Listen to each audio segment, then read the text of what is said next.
सो hi guys, मैंने आप लोगों को पिछले वीडियो में बताया था कि मैं कोटा से गोरखपुर अपने घर वापस आ गई थी। यहाँ आके मैंने आकाश कोचिंग इंस्टीट्यूट ज्वाइन किया था क्योंकि वो हमारे गोरखपुर में सबसे रेप्यूटेड, मतलब कि बहुत अच्छे उसके रिजल्ट्स रहे हैं। नीट के लिए तो बहुत ज़्यादा ही अच्छे रहे हैं। तो मैंने यहाँ आके आकाश इंस्टीट्यूट ज्वाइन किया। मेरी क्लासेस स्टार्ट हो जाती है जुलाई में, हाँ जून में मेरी क्लासेस स्टार्ट हो जाती हैं। उसके बाद मैं कोचिंग जाना स्टार्ट कर दी। 1 जून से मेरी क्लासेस की टाइमिंग थी 7 AM टू 1 PM। और हमारी डाउट क्लासेस भी होती रहती थी, बट मेरी क्लासेस हमारे में चलती रहती थी। 3 क्लासेस हमारी होती थी, 1.5 आवर्स की हमारी 3 क्लासेस होती थी। मुझे बहुत ही ज़्यादा अच्छे टीचर्स मिले थे क्योंकि मुझे उन्होंने बहुत ज़्यादा सपोर्ट किया। यहाँ आके सब कुछ मेरे नॉर्मल हो चुका था क्योंकि पेरेंट्स थे, तो मुझे हर बार ऐसा किसी चीज़ के लिए डर नहीं था। मुझे पता था मैं जो भी करूँगी या जो भी मैं पढ़ रही हूँ, किसी चीज़ की दिक्कत नहीं कि मुझे हर चीज़ का ध्यान देना है, खुद कुछ भी नहीं। बस मैं पढ़ने के अलावा मेरे पास कोई भी काम नहीं था दूसरा। तो मेरी क्लासेस चलती थी। हम लोग के 4 टीचर, फिजिक्स के 1, केमिस्ट्री के 1 और 2 जूलॉजी बॉटनी के मैम हम लोगों को मिले थे। Teachers are really nice. सच में अगर आप लोग कभी आकाश इंस्टीट्यूट अगर गोरखपुर ज्वाइन करते हो, तो अगर वो टीचर्स यहाँ पे पढ़ा रहे होंगे तब आपको पता चलेगा। मेरे टीचर्स बहुत ज़्यादा अच्छे थे, बहुत ज़्यादा सपोर्टिव थे। हमेशा हम लोगों से इंटरेक्शन की, तुम्हारा पिछली बार कितना मार्क्स आया, क्यों नहीं आया या क्यों कम हुआ, सब कुछ जानना और फिर से सपोर्ट करना कि तुम कैसे कैसे पढ़ोगे तो आएगा। सारे क्वेश्चंस को हम लोग को समझाना, हर चीज़ मतलब प्रॉपर, कि नोट्स बनवाना, बुक रीडिंग करवाना, सब कुछ। पता है छोटे छोटे बच्चों को पढ़ाया जाता है ना, सेम वैसे ही हम लोग को पढ़ाया जाता था, इसलिए वो कोई दिक्कत नहीं होती थी। उसके बाद मेरा पहला FT मतलब फोर्टनाइटली टेस्ट कहते हैं हम लोग का, जो हम लोग का हर मंथ होता है, जो हमारा चैप्टर वाइज होता है, वो स्टार्ट हुआ। पहला FT में मेरे मार्क्स बहुत अच्छे थे, 686 मार्क्स मैंने स्कोर किया था। उसके बाद भी मेरे मार्क्स हमेशा ही 640 या उसके अबव ही रहे हैं। 700 क्रॉस नहीं किया, बट हाँ 640, 680, 90 के बीच में हमेशा मेरा मार्क्स होता था। दो बारी मेरा मार्क्स कम हुआ मेरे 2 वीक्स चैप्टर्स को लेकर, एक रोटेशनल मोशन और एक जब रे ऑप्टिक्स था तब। बस इन 2 चैप्टर्स में मेरे मार्क्स 600 तक पहुंच गए थे, बाकी किसी में मेरा मार्क्स इतना कम नहीं आया। तो टीचर्स को था कि अच्छा करेगी पेपर में भी। मैंने वैसे सोचा था मैं BSc ज्वाइन कर लेती हूँ, तो ना कि एक साइड में, बट मेरे पेरेंट्स ने एकदम मना कर दिया। फिर मैंने टीचर से बात की तो उन्होंने मना कर दिया कि नहीं, एक साथ अगर 2 नाव में पैर रखोगे तो डूबना तो पक्का है। इसलिए एक चीज़ करो ताकि कंफर्म रहे कि मुझे यही करना चाहिए, कितना भी टाइम लगे। हम लोग हमेशा सपोर्ट करते रहेंगे कि नहीं ये करना है, तो मैं ठीक है, मैं कंफर्म कि मुझे नीट करना और BSc नहीं करना, मेरा इस साल ही क्लियर हो जाएगा। क्योंकि टेस्ट में मार्क्स अच्छे थे तो मैं बहुत कॉन्फिडेंट रहती थी। क्वेश्चंस भी मेरे से हो जाते थे, और जो क्वेश्चन मुझसे नहीं होते थे वो मेरे टीचर्स मुझे अच्छे से समझाते थे। और हर चीज़ नोट्स प्रॉपर, क्लास में प्रॉपर क्वेश्चन पूछना, नहीं पूछते थे तो उनको पता रहता कि क्वेश्चन नहीं लगाई तभी तो नहीं पूछना है। क्योंकि मेरे सर हमेशा ही कहते थे कि क्वेश्चन सिर्फ 2 लोग नहीं पूछते, एक जो सुपर टैलेंटेड हो या एक जिसको कुछ आता ही नहीं हो। कि जो पढ़ता नहीं है उसको आएगा कहाँ से। इसलिए कहते हैं ना, more study more confusion, no study well no confusion. तो यही, इसलिए डाउट पूछना इस कंपल्सरी। डाउट नहीं पूछे मतलब उनको पता चलता कि मैंने क्वेश्चन नहीं लगाया। अगर मैं क्वेश्चन लगाती थी तो ऑफकोर्स 1-2 जगह डाउट आएगा, क्योंकि और या तो उसमें नहीं तो NCERT रीडिंग करने के लिए बोलते थे, तो NCERT रीड करते थे। तो NCERT पूरा ही तुमको समझ में आता तो फिर तो तुम सुपर टैलेंटेड ही हो।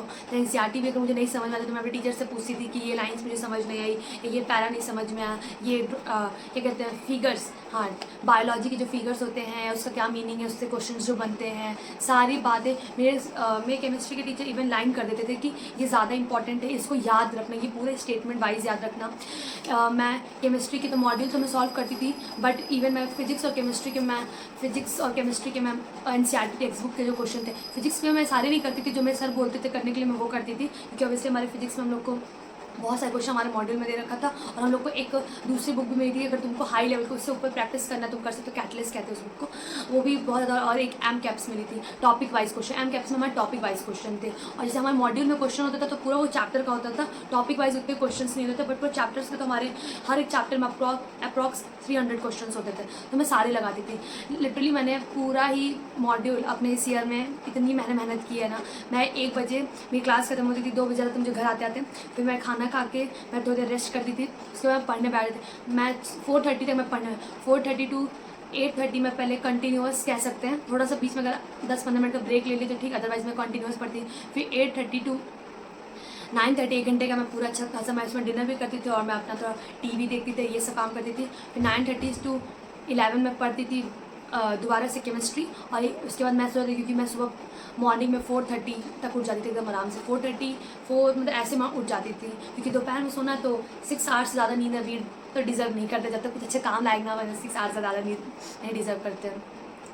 तो फिर उसके बाद फिर मैं थोड़ा पढ़ती थी और मैं एक्सरसाइज प्रॉपरली मैं हर दिन करती थी, क्योंकि अपने पढ़ाई के साथ अगर आपका माइंड और आपका बॉडी हेल्थ नहीं अच्छा रहेगा ना तो कोई फ़ायदा नहीं है। लेजीनेस आती है इससे, बॉडी आपकी अच्छी रहेगी, सुबह वर्कआउट करोगे, ज़्यादा देर नहीं। मैं स्टूडेंट्स को या कह सकते हैं एस्पिरेंट्स या T20-25 इसमें इवन मैं अभी भी करती हूँ, मेरे इस फ्री टाइम में भी मेरा एक्सरसाइज प्रॉपरली होता है। फिलहाल तो मैं अभी 2 आवर्स तक करती हूँ मैं एक्सरसाइज, बट उस समय मैं 30 मिनट्स 45 मिनट्स मैक्सिमम करती थी। मैं वॉकिंग के लिए कभी कभी जाती थी, मेनली मैं घर पे ही एक्सरसाइज करती थी, simple cardio, mainly yoga, meditation, ताकि आपका माइंड काम रहे और फोकस रहे कि तुमको करना क्या है। फिर उसके टू डू लिस्ट बनाती थी कि मुझे आज इन चैप्टर से कंप्लीट करना है, या कोचिंग से क्या क्या मुझे मिला, मुझे रिवीजन करके जाना है, क्योंकि टीचर्स हमेशा कहते थे जो तुमको पहले पढ़ाया गया वो तुम रिवाइज करके आओगे तो तुमको समझ में आएगा, या तुमको आज जो पढ़ाना है उसके बारे में थोड़ा ऊपर से तुम पढ़ के आओ, ताकि मैं जो लाइन्स बताऊँ या मैं जो पढ़ाऊँ तुमको समझ में आए। तो आप लोग भी ऐसा कर सकते हो। नीट 2025 नहीं 2026 के एक्सपेरिमेंट्स है, ठीक है, वो कर सकते हैं सर। फिर उसके बाद मेरा बहुत अच्छा सब कुछ हुआ। मेरे उसके बाद मेरे लास्ट में ITS भी होता था, उसके बाद हमारे लास्ट में जो मॉक टेस्ट होते हैं वो शुरू हो गए। मेरे उसमें बहुत अच्छे मार्क्स हैं, टीचर्स को लगा कि नहीं इसका तो हो जाएगा।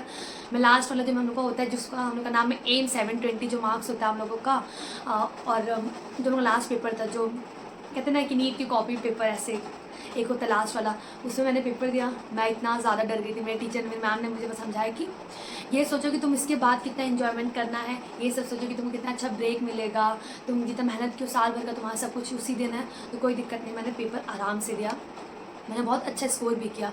मैंने 640 मार्क्स स्कोर किए थे, बट आप लोग जानते हैं 2024 में हुआ क्या था हम लोगों के साथ। इवन आफ्टर स्कोरिंग मतलब मैं 640 मार्क्स ला के भी मेरा सिलेक्शन नहीं हुआ, क्योंकि मेरा यूपी स्टेट का डोमिसाइल है, तो मुझे दूसरे स्टेट में उसके स्टेट कोटा से मिल नहीं सकता।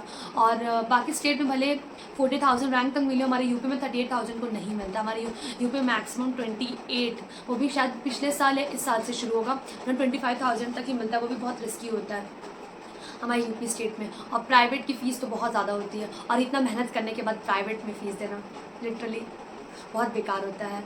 गवर्नमेंट कॉलेजेस की वैल्यू आप सबको पता है। उसके बाद मेरा 640 मार्क्स आया, फिर मैंने पेपर में मैं काउंट करके आई तो मैं बहुत खुश थी कि नहीं मेरा तो हो जाएगा सिलेक्शन। जब रिजल्ट आया तो भी मैं खुश थी। मैं रैंक मुझे इतना ध्यान नहीं था कि रैंक भी तो देखूँ, मैं 640 मार्क्स में जितना काउंट किया उतना तो मुझे बहुत खुशी थी। 640 मार्क्स उस समय भी टीचर्स ने तो डाउट थे, पर उन्होंने डायरेक्ट नहीं बताया, उनको पता था कि अगर मुझे बताएंगे तो मुझे बहुत ज़्यादा बुरा लगेगा, तो उन्होंने उस समय तो कुछ नहीं बताया। बट 2-3 दिन बाद जब मेरे डैडी ने कहा कि चले काउंसलर से बात कर लेते कि तुम्हारे लिए कौन कौन से कॉलेजेस ऑप्ट कर सकते हो, तो मैं उससे थोड़ी देर पहले मेरे कोचिंग से फ़ोन आया कि तुमको कॉलेज अलॉट नहीं हो पाएगा, क्योंकि 38,000 रैंक पे यूपी स्टेट डोमिसाइल्स तो नहीं मिलता कॉलेज। अगर तुमको प्राइवेट करना है तो तुम्हारी चॉइस है, और हमारे से तो तुमको प्राइवेट नहीं कराना चाहिए। 1 साल तुमको और प्रिपरेशन करनी चाहिए, क्योंकि इतना अच्छा मार्क्स आया है, चीटिंग और इस सब की वजह से, पेपर लीक की वजह से ही तुम्हारा इतना मतलब कि तुमको इतने मार्क्स पे भी कॉलेज नहीं मिला। तुमको नेक्स्ट ईयर पक्का मिल जाएगा कॉलेज, तो इस साल तुम ड्रॉप ले लो। फिर भी हम लोग काउंसलर के पास गए, काउंसलर की हो सकता है कि कोचिंग वाले अपना, बट मैं फिर काउंसलर के पास गई, काउंसलर ने भी डायरेक्ट मना कर दिया। उन लोगों ने कहा कि गवर्नमेंट नहीं मिलेगी, प्राइवेट मिलेगा। फिर आया मैं लिटरली मैं 2-3 दिन में इतना ज़्यादा रोई हूँ ना। फिर भी मेरे मम्मी डैडी ने हमेशा ये कहा कि तुमको अगर करना ही है तो तुमको तो मेहनत तो करनी पड़ेगी, इतना ईजिली नहीं होता है, इतने सारे बच्चे तुम्हारा अकेले हो जाएगा, ऐसे नहीं होता है। 1 साल और ट्राई करो, कोई दिक्कत की बात नहीं है। मैं तो पूरा गिव अप कर चुकी, नहीं मैं BDS ले लूँगी या मैं आयुर्वेद ले लूँगी, मैं नहीं करूँगी।